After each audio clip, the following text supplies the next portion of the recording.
दूरी तकरीबन 450 किलोमीटर है, लेकिन इन दोनों ही जगहों के बीच गहरा नाता है। जिस तरह अयोध्या के रग रग में राम है, ठीक उसी प्रकार ओरछा की धड़कन में भी राम विराजमान है। राम यहाँ धर्म से परे है, हिंदू हो या मुस्लिम, दोनों के ही वे आराध्य हैं। अयोध्या और ओरछा का करीब 600 वर्ष पुराना नाता है। कहा जाता है कि 16वीं शताब्दी में ओरछा के बुंदेला शासक मधुकर शाह की महारानी कुंवरी गणेश अयोध्या से रामलला को ओरछा ले आई थी। पौराणिक कथाओं के अनुसार ओरछा के शासक मधुकर शाह कृष्ण भक्त थे, जबकि उनकी महारानी कुंवरी गणेश और राम उपासक थी। इसके चलते दोनों के बीच अक्सर विवाद भी होता था।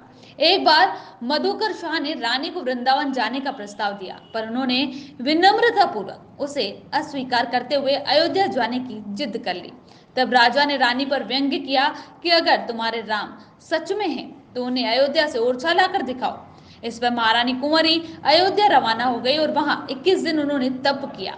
इसके बाद भी उनके आराध्य प्रभु राम प्रकट नहीं हुए तो उन्होंने सरयू नदी में छलांग लगा दी। कहा जाता है कि महारानी की भक्ति देखकर भगवान राम नदी के जल में ही उनकी गोद में आ गए। तब महारानी ने राम से अयोध्या से ओरछा चलने का आग्रह किया तो उन्होंने 3 शर्तें रख दी थी। पहली, मैं यहाँ से जाकर जिस जगह बैठ जाऊंगा वहां से नहीं उठूंगा। दूसरी, ओरछा के राजा के रूप में विराजित होने के बाद किसी दूसरे की सत्ता नहीं रहेगी।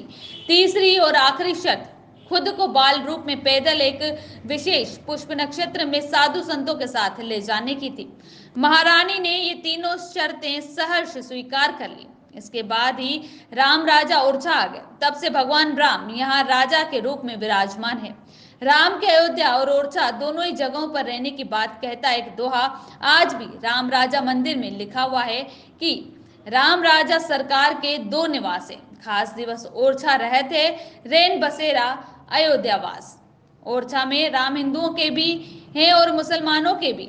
40 सालों से ओरछा निवासी मुन्ना खान जो सिलाई का काम करते हैं, वह कहते हैं कि रोज दरबार में सजदा करता हूँ। हमारे तो सब यही हैं, राम उनके आराध्य हैं। ओरछा के ही नईम बेग भी राम को उतना ही मानते हैं जितना रहीम को वे कहते हैं कि आपसी भाईचारा ऐसा ही रहे जैसा ओरछा के राम राजा दरबार में है। यही तो ओरछा के राम की गंगा जमुनी तहजीब है। ओरछा के राम श्रद्धा चाहते हैं, इसलिए उन्होंने विशाल चतुर्भुज मंदिर त्याग कर वात्सल्य भक्ति की प्रतिमूर्ति महारानी कुंवरी गणेश की रसोई में बैठना स्वीकार किया था। राम भक्तों के भावों को में बसते हैं, भवनों में, भव्यता में नहीं।